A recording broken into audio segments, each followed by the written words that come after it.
pessoal, vamos começar os nossos estudos em avaliação de impactos ambientais?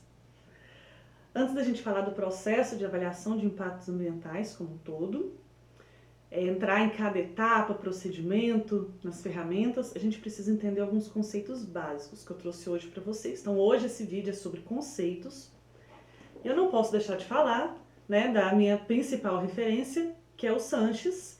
Esse livro de avaliação de impactos ambientais, o meu está todo gasto aqui, já utilizei ele muito, recomendo, tá? Então, muitas das coisas que eu vou falar, vocês vão ver que vai estar aqui no livro do Sanches, e tem as citações do Sanches aqui também no material que eu vou disponibilizar para vocês. Quando nós falamos que um projeto é viável ambientalmente, de que ambiente nós estamos falando? Quando um produto é preferível em relação a um produto similar porque ele causa menor impacto ambiental, de que impacto nós estamos falando? O que é impacto ambiental?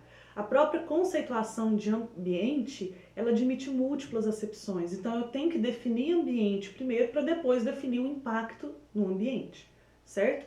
Então, tem outras definições aqui que eu vou trazer para vocês, sobre impacto no patrimônio cultural. Então, que patrimônio cultural seria esse? Poluição e degradação, qual é a diferença? E entre poluição, degradação e impacto? E muitas vezes aquilo que eu considero como impacto, na verdade, é um aspecto. Então a gente vai diferenciar também aspecto e impacto. Processos ambientais, recuperação ambiental e, por fim, a avaliação de impacto ambiental. Só uma pincelada inicial, porque a gente vai falar de avaliação de impacto ambiental durante toda essa disciplina, Então vamos lá, para a gente começar falando do ambiente. Essa conceituação de ambiente, ela é muito ampla. Por que ela é ampla? Porque ela engloba tanto o meio ambiente como sociedade. O ambiente é multifacetado também, porque ele pode ser compreendido sob diversas perspectivas. Tem a perspectiva do engenheiro, a perspectiva do ecologista, a perspectiva da comunidade que mora em determinada região e que está sofrendo os impactos de um projeto. Eu tenho a perspectiva do empreendedor e assim por diante. E esse conceito, então, ele é maleável, porque ele sendo amplo e multifacetado, ele pode ser ampliado ou reduzido conforme os interesses e necessidades de cada grupo. Por isso é tão difícil conceituar esse termo. Vários cientistas, redatores de projeto de lei de diversos países já se arriscaram nessa definição, então a gente vai encontrar diversas definições sobre ambiente, e a que eu vou trazer aqui para vocês, ela está na legislação, ela está na nossa Lei da Política Nacional do Meio Ambiente. Então também aqui em avaliação de impactos ambientais, a gente usa muito os livros de direito ambiental, a gente se baseia na legislação ambiental, porque a avaliação de impactos ambientais ela é institucionalizada por lei, pela legislação ambiental. Então, dessa forma, o direito ambiental e a avaliação de impactos ambientais, elas estão bem próximas.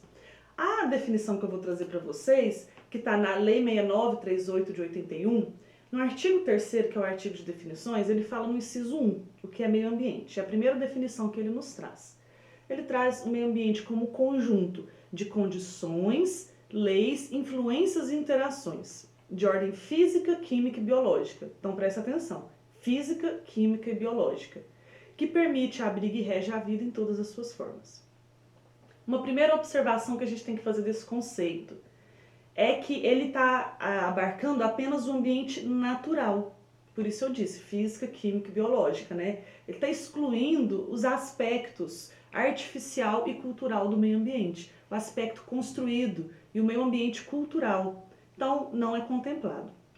Por outro lado, então se a gente olhar pela ótica da avaliação de impactos ambientais, esse conceito precisaria ser revisto. Terão outros conceitos de ambiente que serão melhores adaptados para a nossa disciplina. No início de um estudo ambiental, eu vou me basear em qual conceito? Mas, olhando pela ótica do direito ambiental, que a gente precisa trazer essa ótica para cá também, nós sabemos que essa lei, ela trata especificamente de elementos que compõem o chamado ambiente natural, ainda que estejam inseridos no ambiente artificial, na medida em que esses últimos, o ambiente artificial, cultural, entre outros, eles estão sujeitos a regimes jurídicos diferenciados, regidos por normas do direito administrativo, do direito urbanístico, entre outros, né? Mas sempre haverão elementos naturais inseridos no meio artificial. Um exemplo muito simples é o ar, né? Que ele está presente nos espaços urbanos abertos ou fechados, cuja qualidade é regida por normas do direito ambiental. Ou um rio sagrado para determinada comunidade. E nesse caso ele se configura tanto como um elemento natural como cultural. Por isso, uma das características mais marcantes das disciplinas que se ocupam do ambiente é a multidisciplinaridade, né? O desenvolvimento da ciência ela levou a um conhecimento cada vez mais profundo da natureza, mas também produziu uma grande especialização de diversos profissionais, requerendo equipes multidisciplinares para os trabalhos relacionados à área ambiental. Então eu trouxe aqui para vocês que as contribuições especializadas nos estudos ambientais, elas costumam ser divididas em 3 grandes grupos, que são o meio físico, o meio biótico e o meio antrópico. Cada um deles requerendo conhecimentos especializados de diversas disciplinas afins, certo? Então esse é o conceito que a Política Nacional do Meio Ambiente traz para nós. Mas a importância de se definir bem um conceito antes de iniciar um estudo, de alinhar o conceito com a equipe multidisciplinar que está envolvida naquele trabalho, essa importância ela não é apenas teórica ou acadêmica. O entendimento amplo ou restrito de um termo implica no alcance de políticas públicas, de ações empresariais e de iniciativas da sociedade civil. No campo da avaliação de impactos ambientais, ela vai definir a abrangência dos estudos ambientais que serão realizados. Ela vai definir o alcance de medidas mitigadoras e compensatórias, dos planos de gestão ambiental, entre outros. Isso faz bastante sentido quando a gente considera que as repercussões de um projeto, elas não são sempre apenas ecológicas, apenas no ambiente natural. E aqui a gente pode dar exemplo, então, de uma represa, o represamento da água para a geração de energias elétricas. A construção da barragem ela vai afetar o movimento migratório dos peixes. Isso vai ter impacto na alimentação, né, na redução de espécies para o uso da comunidade local e também na obtenção de renda, se aquela comunidade vive disso. E quando, então são impactos sociais e econômicos que não devem ser desprezados no momento de construção daquela usina hidrelétrica e da elaboração dos estudos ambientais. E quando os agricultores, eles cedem o seu espaço, eles cedem as suas terras para o enchimento do reservatório, eles têm que se mudar, né? Não é somente a sua capacidade de obter renda que está sendo afetada, mas o local onde vivem, onde nasceram e onde jazem os seus ancestrais. Então, sempre quando a gente tratar de uma avaliação de impacto ambiental, o meu conceito de ambiente ele deve ser o mais amplo possível. E agora, uma última observação sobre esse conceito, que eu trouxe aqui para vocês, o meio ambiente como fornecedor de recursos. Porque a natureza é onde a sociedade extrai os recursos essenciais à sua sobrevivência e também demandados pelo processo de desenvolvimento econômico. Então, durante muito tempo utilizou-se o termo, era comum utilizar o termo recurso natural, recurso extraído da natureza. Por outro lado, o ambiente também é meio de vida. E a manutenção das funções ecológicas essenciais à nossa vida depende de quê? Da sua integridade.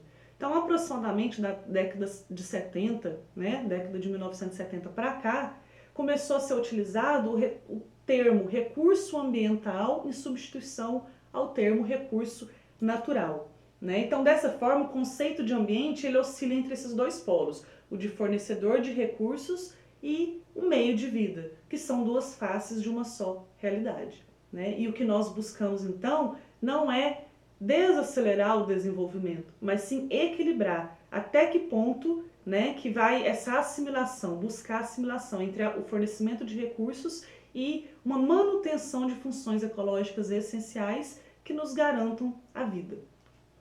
E agora que a gente falou sobre ambiente e a gente comentou sobre os impactos na cultura, vamos entender então o que seria a cultura e o ambiente cultural. Bom, a palavra cultura, ela reflete uma noção muito vasta, ela é muito ampla. De certa forma, tudo que o ser humano faz é cultura. né? Conjunto de regras, conhecimentos, técnicas, valores, saberes. Então, uma forma de se trabalhar a cultura traz a noção de patrimônio cultural, conforme a nossa Constituição Federal, no seu artigo 16. Só que no passado, só é importante a gente trazer aqui, que no passado o patrimônio cultural ele estava diretamente relacionado a bens de natureza material que recebiam algum tipo de reconhecimento oficial, como a gente via as expressões de patrimônio histórico. Então, antigamente era muito comum relacionar patrimônio apenas aos bens de natureza material. Já a Constituição Federal de 1988, no seu artigo 216, traz uma definição mais atualizada de patrimônio cultural, uma definição mais ampla. Né? Ela traz o seguinte, no seu artigo 216, constituem o patrimônio cultural brasileiro os bens de natureza material e imaterial. Então a gente vai falar que bens são esses, de natureza material e imaterial. Sim, que se inclui formas de expressão, modos de criar, fazer e viver, criações artísticas, técnicas e tecnológicas, obras, objetos, documentos, edificações e demais espaços destinados a essas manifestações, e os conjuntos urbanos e sítios de valor histórico, paisagístico, artístico, arqueológico, paleontológico, ecológico e científico. Então vejam que é uma definição muito ampla. Quando eu considero os impactos numa avaliação de impactos ambientais, esses impactos todos devem ser considerados, que são os impactos ao patrimônio cultural brasileiro. Então agora só fazendo uma diferenciação, né, os bens materiais e imateriais, o que eles seriam? Os bens materiais, eles podem ser divididos em móveis e imóveis. Os móveis são as criações artísticas, técnicas, tecnológicas, eles são mais facilmente protegidos dos impactos justamente por sua mobilidade, o que não impede a sua descontextualização, né? Então continua sendo um impacto ambiental. Já os bens imóveis são sítios de interesse cultural, né? Como, por exemplo, arqueológicos, históricos, religiosos ou naturais. E um exemplo de sítio natural seriam cavernas, vulcões, geysers, cachoeiras, cânions, sítios paleontológicos, entre outros, certo? As paisagens, que muitas vezes vão combinar elementos naturais com a interferência do homem, elas têm sido enquadradas também nessa categoria. O patrimônio genético também, né? Quando ele também deve ser considerado como patrimônio cultural, uma vez que ele implica conhecimento científico e muitas vezes tradicional para a sua obtenção. Então, o patrimônio genético ele também entra como um patrimônio cultural. E agora os bens imateriais, que também são chamados de bens intangíveis. Eles incluem uma ampla variedade de produções coletivas, como línguas, mitos, saberes, lendas, danças, festividades, que atualmente são tão necessitados de proteção como o meio ambiente. Então, a gente falou aqui agora de cultura e patrimônio cultural, e agora a gente vai entender desses impactos que a gente tanto fala, mas antes de compreender o impacto ambiental, é preciso falar um pouco sobre poluição e sobre degradação. Vamos tentar entender a diferença desses dois conceitos.